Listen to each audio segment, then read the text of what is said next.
পাকিস্তানকে শায়েস্তা করতে দাবাং ভারত, ভারতীয় সেনার প্রস্তুতি। মহড়ার ছবি সামনে এসেছে গত কয়েকদিন ধরেই বারবার।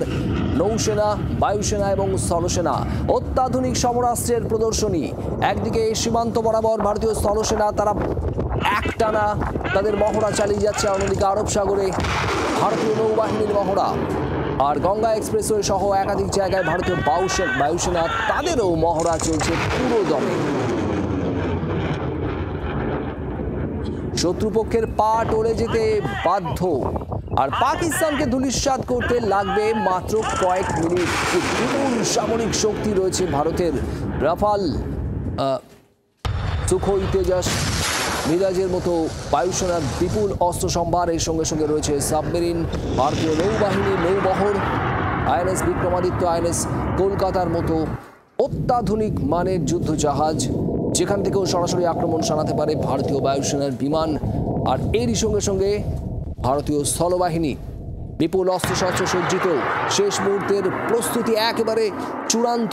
প্রতি মুহূর্তে মহড়া চলছে, আর সেই মহড়ারই ছবি সামনে আসছে, যা আপনারা দেখছেন এই মুহূর্তে। এই মুহূর্তে আমাদের সঙ্গে রয়েছেন অবসরপ্রাপ্ত সেনাকর্তা কর্নেল কৌশিক সরকার। কর্নেল সরকার, সমস্ত রকমভাবে প্রস্তুতি একেবারে তুঙ্গে, প্রস্তুতি সারা বলা যায়। খোলা ছুট দেওয়া রয়েছে ভারতীয় সেনাকে প্রধানমন্ত্রী নরেন্দ্র মোদীর তরফে। এবার খালি অ্যাকশন বাটনটা টেপার অপেক্ষা। সেই অপেক্ষারও কি প্রহর শেষ হচ্ছে ধীরে ধীরে, কি মনে হয়? হ্যাঁ, সেই অপেক্ষাটাও তো এখন ধীরে ধীরে শেষ হয়ে আসছে, কারণ সবাই এখন রেডি। এমনকি আমাদের অ্যাডভার্সারি পাকিস্তানও রেডি। তারা হয়তো কাউন্টার রিয়াক্ট করবে, কিন্তু পাকিস্তানের কতটা লড়ার ক্ষমতা আপাতত আছে, হয়তো 4 দিন বা 3 দিন সেরকম একটা ক্ষমতা আছে।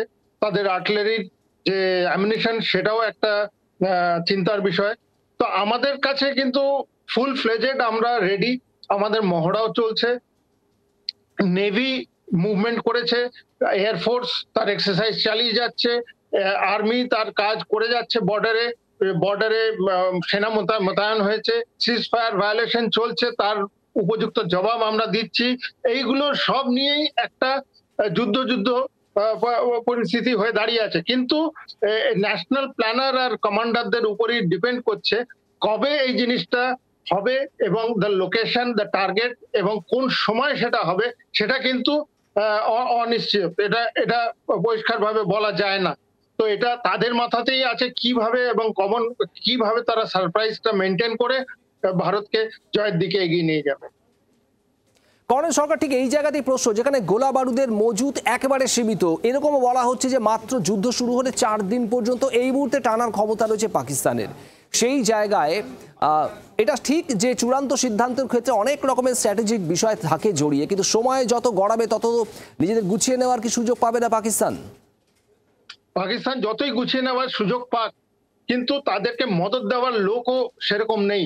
এমনকি টার্কি, তারও অবস্থা খুব একটা ভালো বলবো না, এবং চায়না কিছুতেই তার ইন্ডিয়া চায়না রিলেশনটা খারাপ করতে চাইবে না এই সময়, জাস্ট বিকজ অফ পাকিস্তান। এটার জন্য করতে চাইবে না।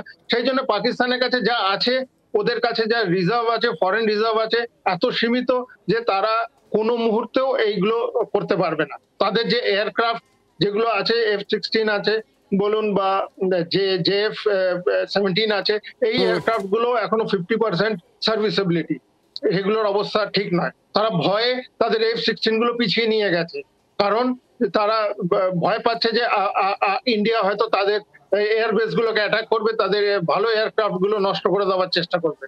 তো এইগুলো যখন চলছে, সেই ইয়েতে পাকিস্তান কতটা নিজেকে গুছাতে পারবে, কারণ তার নিজস্ব ইন্টারনাল প্রবলেমও প্রচুর। আপনার বালুচিস্তান, গিলগিট, পুখতানওয়া, এইসব জায়গাগুলো সবকটাই ঝামেলার মধ্যে আছে। একদমই। অনেক ধন্যবাদ।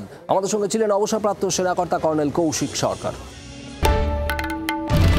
বাংলার আওয়াজ, বাঙালির আবেগ, জি 24 ঘন্টা।